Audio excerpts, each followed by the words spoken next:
ವಿಷಯದಲ್ಲಿ ಏನೇನು ಅಳವಡಿಸ್ಕೋಬೇಕು ನೋಡಿಕೊಂಡು ಮುಂದೆ ಅದನ್ನು ತಮ್ಮ ಗಮನಕ್ಕೆ ತಂದು ಅಂತಿಮವಾಗಿ ಫೈನಲ್ ಬಜೆಟ್ ಅನ್ನ ಮಾಡಲಿಕ್ಕೆ ಕ್ರಮ ಕೈಗೊಳ್ತೇವೆ. ಇನ್ನೊಂದು ವಿಷಯ ಅಂದ್ರೆ ತಾವು ಯಾರು ಹೇಳ್ತೀರಿ ಅದನ್ನ ದಯವಿಟ್ಟು ಇನ್ನೊಬ್ರು ರಿಪೀಟ್ ಮಾಡಬೇಡ್ರಿ. ಇಷ್ಟು ಮಾಡ್ಬೇಕಂತ ಹೇಳಿ ತಮ್ಮಲ್ಲಿ ನಾನು ಕೇಳ್ಕೊತೀನಿ. ನಮ್ಮ ಲೆಕ್ಕ ಶಾಖೆಯವರು ಅವ್ರು ಏನೇನ್ ಹೇಳ್ತಾರೆ ಎಲ್ಲರದು ಅವ್ರ ಹೆಸರು ದಯವಿಟ್ಟು ತಾವು ಹೇಳುವಾಗ ಮೊದಲನೇದಾಗಿ ತಮ್ಮ ಹೆಸರು, ತಾವು ಏನಿದ್ದೀರಿ, ಯಾವ್ದು ರಿಪ್ರೆಸೆಂಟೇಟ್ ಮಾಡ್ತೀರಿ ಅಂತ ಹೇಳಿ ತಮ್ಮ ಸಲಹೆ ಸೂಚನೆ ಹೇಳ್ಬೇಕು. ಅಂದ್ರೆ ನಿಮ್ ಹೆಸರು ನಿಮ್ದು ಇದನ್ನ ನಾವೆಲ್ಲ ಡಿಸಿಗ್ನೇಷನ್ ಬರ್ಕೋತೀವಿ. ಯಾರು ಇಲ್ಲಿ ಜವಾಬ್ದಾರಿ ತಗೊಂಡಾರ ಅವ್ರು ಯಾರ ಮುಂದಾಗಿ ಇದು ಮಾಡ್ಬೇಕಲ್ಲ, ವ್ಯವಸ್ಥೆ ಮಾಡ್ಬೇಕು. ಮತ್ತೆ ಕಮಿಷನರ್ ಮೇಡಮ್ ಅವ್ರು ಇರ್ಬೇಕು ಈ ಸಭೆಗೆ, ಯಾಕಿಲ್ಲ ಅವ್ರ ಮೇನ್ अला. पहिलं सजेशन असं आहे, ज्या अर्थी तुम्ही ज्या लोकांना बोलवता त्या लोकांना किती वाजता बोलवता आणि किती वाजता आपण येता आणि किती वाजता मीटिंग स्टार्ट करता याचं गांभीर्य कुठेतरी राहिलं पाहिजे. हे कोण सगळे खाली नाहीत. मी एकटा खाली असलो तरी बाकीचे कोण खाली नाहीत. आमच्या मगापासून नगरसेवकांनी धडपड करायला लागलं, महापौरला बोलवायचं, कमिशनरला बोलवायचं, म्हणजे ಕಾರ್ಪೊರೇಷನ್ कुठं चाललंय ಎಲ್ಲ ನಡೆದಿದ್ದದ. ನಿಮ್ಗೆ ನಿಮ್ಮ ಮಾಡೋದಿತ್ತು ಬರೀ ಆಫೀಸಲ್ಲಿ ಬಜೆಟ್ ಮೀಟಿಂಗ್ ಮಂಡನೆ ಮಾಡೋದೈತಿ, ಮತ್ತೆ ಸರ್ಕಾರ ಕಳ್ಸೋದೈತಿ, ಅಷ್ಟು ಮಾಡೋದಿದ್ರೆ ನಮ್ಗೆ ಯಾಕೆ ಕಳಿಸ್ತೀರಿ? ನೀವು ಮಂಡನೆ ಮಾಡ್ರಿ, ನಾವು ನಮ್ಮ ಆಫೀಸ್ ಕಳಿಸ್ಕೊಡ್ರಿ, ನಾವು ಸಹಿ ಮಾಡಿ ಕೊಡ್ತೀವಲ್ವಾ. ಇಲ್ಲಿ ಕರೆದ ನಮ್ಮ 2 तास खारिज माडे कशाला बोलत आहे इथं? बोलू नका ने. एक साधा तर पाणी मागायचं झालं 4 वेळा मागावं लागलं माझी महापौरला, तर ह्या बाकीच्या लोकांना किती वेळ लागणार? त्यासाठी काहीतरी महानगरपालिका म्हणजे बेळगाव शहराचं एक प्रमुख हे आहे. तुम्ही लोक तर असं वागत असाल तर मग जनता काय करणार? मग तुम्ही जर असं वागत असाल तर आमच्या नगरसेवकांना जनता काय रिस्पेक्ट देणार?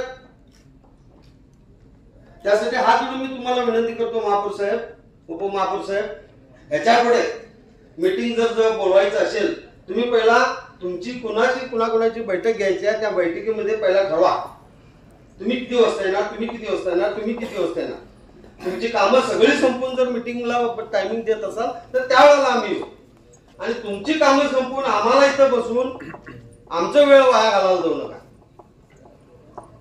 भरपूर आम्हाला मार्गदर्शन करायचं होतं, सहकार्य करायचं होतं. आम्ही तुमच्या विरोधात नाही आहे, महानगरपालिकेच्या विरोधात नाही आहे. आम्ही महानगरपालिकेला कुठेतरी एक चांगलं नाव मिळावं, चांगलं काहीतरी व्हावं महानगरपालिकेच्या दृष्टिकोनातून, या दृष्टिकोनातून आपण सगळे इथं उपस्थित झालेलो आहे. 16 ಗಂಟೆ ಕರ್ಸೋದೈತಿ, 12 ಗಂಟೆಗೆ ನೀವು ಬರೋಣ. ಅರೆ ನಿಮ್ಗೆ ಟೈಮಿಂಗ್ ಮಹತ್ವ ಅಂದ್ರೆ ಬೆಳಗಾವಿ ಜನರಿಗೆ ಏನ್ ಮಾಡೋರು? ಅದ್ರ ಸಲ ಕೈ ಜೋಡಿಸಿ ನಾನು ನಿಮ್ಗೆ ರಿಕ್ವೆಸ್ಟ್ ಮಾಡ್ತೇನೆ, ಕರ್ಸೋದಿತ್ತು ಪ್ರಾಮಾಣಿಕವಾಗಿ ಒಂದು ರಿಸ್ಪೆಕ್ಟ್ ಕೊಟ್ಟು ಈ ಮಂದಿ ಕರ್ಸಿ. 16 ಬರ್ತಾರಂತ ಹೇಳಿ ಬಂದ್ ಕೊಡ್ತಾರೋ, ಮಾತಾಡ್ತಾರೋ, ಹೋಗ್ತಾರೋ, मग ಅದಕ್ಕಿಂತ ಎಲ್ಲಕ್ಕಿಂತ महत्व आम्ही सांगितलेलं इम्प्लिमेंट एक पण अजूनपर्यंत 10 वर्षामध्ये झालेलं नाही. आम्ही 10 वर्षामध्ये काय काय सांगितलं की नाही नगरसेवक. अरे तुम्ही बेळगाव शहराच्या एवढ्या मोठ्या उद्योगपत्यांनी, एवढ्या मोठ्या संस्थेच्या लोकांना बोलवता आणि 11 वाजता बोलवता आणि 12 वाजता तुम्ही मीटिंग स्टार्ट करता. ही पद्धत बंद करा. आणि आम्ही जे काय इम्प्लिमेंट आम्ही हे करायलाच पाहिजे असं काही नाही आहे. आम्ही सजेशन करायला लागलोय. आमचा तो सजेशन करायचा तेवढाच अधिकार आहे, इम्प्लिमेंट करायचा तुमचा अधिकार आहे.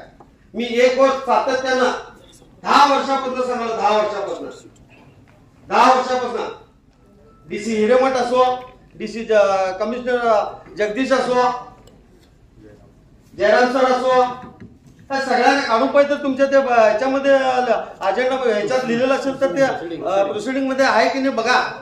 होत नसेल, हा विषय होत नाही, ह्याच्या पुढे तो विषय तुम्ही काढू नका म्हणून आम्हाला सांगा, आम्ही काढतो. मग दुसराही भरपूर विषय. त्यासाठी प्रामाणिकपणे मी सगळ्यांच्या वतीनं आणि माझ्या सगळ्या नगरसेवकांच्या वतीनं अधिकाऱ्यांनाही सुद्धा विनंती करतो, आमची चेष्टा मस्करी करायला जाऊ नका. ನಮ್ಮ ಚೇಷ್ಟಾ ಮಸ್ಕರಿಗೆ ಮಾಡಕ್ ಹೋಗ್ಬೇಡ್ರಿ. 16-11 ಗಂಟೆಗೆ ಕರೆದು 12 ಗಂಟೆಗೆ ಬರೋದೈತಿ, ಈ ಚೇಷ್ಟಾ ಮಸ್ಕರಿಗೆ ಆಗ್ತದೆ, ಮಾಡಕ್ ಹೋಗ್ಬೇಡ್ರಿ. ಇದು 16 कळसಬೇಡ್ರಿ, नमग बोलू नका आम्हाला. त्यासाठी परत एकदा मी सगळ्या महापौर मॅडम, उपमहापौर मॅडम आणि सर्व उदय कुमार सर या सगळ्यांना आणि माझ्या सगळ्या नगरसेवकांना विनंती करू इच्छितो, अशा पद्धतीचं पुढं भविष्यामध्ये होता कामा नये.